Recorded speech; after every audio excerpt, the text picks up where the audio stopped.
Attention! Do not go beyond this point. They don't allow people to return. The old sign was placed in the entrance of the forest. The once yellow color is rusty and the paint is peeling, with leaves twirling up the bar. There was no gate or explanation why the entrance was forbidden. The small town had settled in the heart of the valley centuries ago, slowly taming the terrain to allow a civilization to grow. The villagers never talked about the mystery surrounding the area, afraid the words would bring the wrath upon them. Instead, they lifted crosses, giant stone monuments around the border, stained with the dripping wax of the hundreds of candles burning below it. And, every night, the people would stroll through the town chanting prayers and leaving offerings for the unknown creature roaming the forest. The village didn't receive tourists, their location wasn't even marked on the maps. So it was surprising when, one morning, a young man walked down the hill into the streets. He had a big backpack with lots of tools dangling from its sides. He greeted everyone, showing his big smile, saying he was doing a trail and stumbled on this civilization, asking where the nearest city was. The town folks looked at the man with awe. Never had someone been able to cross the forest unharmed. The man was lead up north, getting instructed to never leave that direction or else we would get lost. Thanking them for the help and saying a last greeting, he disappeared in the forest.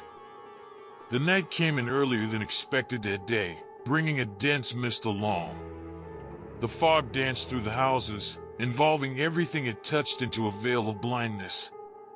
The pine trees grew tall on the steep mountain, its branches hovering the small buildings. A sign of how frail they were amongst the nature. They were used to this. It happened when the forest was disrespected. Mothers began to shout for their children, while the men were barricading the doors and windows. In a matter of minutes, the village was in silence, waiting fearfully for what was to come. But time appeared to have stalled, like a curse of doom to whoever dared to disobey. One by one, and against their better judgment, people started to fall asleep. Only then the horror began. Leaves started to rattle, the sound coming and going as waves. Searching for the man. There weren't any stars in the sky, and the moon was hidden being the clouds. Nothing to guide the poor traveler to the safety of civilization. The rattling was replaced by disconnected thuds hitting the ground. Its howls echoing as far as the forest extended. It was close to its prey. Then it was heard, cutting through the cold wind, a blood-curdling scream. It was followed by cloth being ripped and branches breaking. The pleas grew louder as the man fought back. All in vain. Soon the familiar sound of claws tearing the skin ended the suffering, the gashing blood starting to pour out of every wound. The same way the commotion started, it also ended, leaving the forest to the peace of the night. A reminder for the villagers of the danger that lurks beside them. Of why the sign was placed in the first place, remaining up in its stand. No one is allowed into the forest. And for the brave that choose to enter, know that the old trees will be your forever resting site. As the villagers discovered the gruesome scene of the young man's torn-apart body the next morning, they realized that they couldn't keep their secret hidden for much longer. They knew that they had to answer to the authorities about the death of the young man, and they had to come up with a believable story. The villagers decided to tell the authorities that the young man had been attacked by a wild animal, a bear perhaps, that had wandered into the town. They hoped that this explanation would be enough to satisfy the authorities and prevent any further investigation. But as the days passed, strange things began to happen in the town. People reported hearing strange noises in the night, and some claimed to have seen a dark figure moving through the trees. Others reported that their livestock had gone missing, their bodies found mutilated and torn apart. The villagers knew that the creature that had killed the young man was still out there, lurking in the shadows. They tried to warn outsiders to stay away from the town and the forest, but some refused to listen. One day, a group of researchers arrived in the town, determined to uncover the mystery of the forbidden forest. The villagers tried to warn them, but the researchers were convinced that they could handle whatever dangers lay ahead. As they entered the forest, they soon realized their mistake. The trees towered above them, casting eerie shadows across the forest floor. The air was thick with the scent of death, and the ground was littered with the remains of animals that had been torn apart. And then they saw it. A dark figure, moving through the trees, its eyes glowing with an otherworldly light. It was the creature that had killed the young man, and it was hungry for more. The researchers tried to run, but it was too late. The creature was upon them, tearing them apart with its claws and teeth. The forest echoed with their screams, but no one came to their rescue. In the end, there was nothing left but a pile of torn flesh and bones. The villagers found the remains the next day, a grim reminder of the danger that lurked in the forbidden forest. From that day forward, the villagers made sure to keep outsiders away from their town. They knew that the creature would always be there, waiting for its next victim, and they could only hope that the warning sign at the entrance of the forest would be enough to keep people away. After the incident with the researchers, the villagers became even more fearful of the creature that lurked in the forest. They knew that they had to take extreme measures to keep the creature at bay and prevent anyone from entering the forest. The villagers decided to build a wall around the town, using stones and logs to fortify their borders. They hoped that this would keep the creature from entering the town and attacking more people. But the creature was relentless. It continued to prowl around the edges of the town, looking for a way to get in. The villagers knew that they could never let their guard down, and they patrolled the walls day and night, armed with weapons and torches. As time passed, the villagers began to change. They became more insular and fearful, rarely venturing outside of their fortified walls.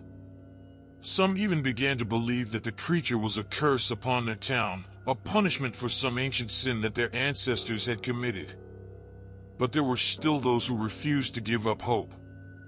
They believed that there was a way to defeat the creature and restore peace to their town. They searched through ancient texts and legends, hoping to find a clue that would help them in their quest. Finally, after months of research, they found what they were looking for. A legend spoke of a powerful talisman that could be used to banish the creature from their town forever. The villagers set out on a quest to find the talisman, braving the dangers of the forest and venturing deep into the heart of the mountains. They faced countless obstacles and challenges, but they persevered, driven by their hope and determination. And finally, after many long months, they found the talisman. It was a small, glowing stone, imbued with powerful magic that could banish the creature from their town forever. With the talisman in hand, the villagers returned to their town, ready to face the creature once and for all. They gathered together, chanting ancient incantations and holding the talisman aloft. And then, suddenly, the creature appeared. It was larger and more terrifying than they had ever imagined, its eyes glowing with a fiery hatred. But the villagers stood their ground, holding the talisman steady and pouring all of their energy into the incantations. And slowly, the creature began to weaken, its form growing smaller and weaker. Finally, with one last effort, the villagers banished the creature from their town forever. The skies opened up, and a bright light shone down upon the town, filling it with hope and promise. From that day forward, the villagers were transformed. They no longer lived in fear of the creature that had haunted them for so long. Instead, they lived with a newfound sense of purpose and hope, knowing that they had triumphed over the darkness that had threatened to consume them. After the villagers had banished the creature from their town, they knew they couldn't just leave the talisman lying around. It was far too powerful and dangerous to fall into the wrong hands. So, they decided to keep the talisman in a sacred place, hidden away from the rest of the world. They built a small temple at the edge of the town, using the same stones and logs that they had used to build their walls. Inside the temple, they placed the talisman on a pedestal, surrounded by candles and offerings. They knew that they had to keep the talisman safe, but they also knew that they couldn't keep it hidden away forever. So, they appointed a group of guardians to protect the temple and the talisman. These guardians were trained in the ancient arts of magic and combat, and they were sworn to protect the talisman with their lives.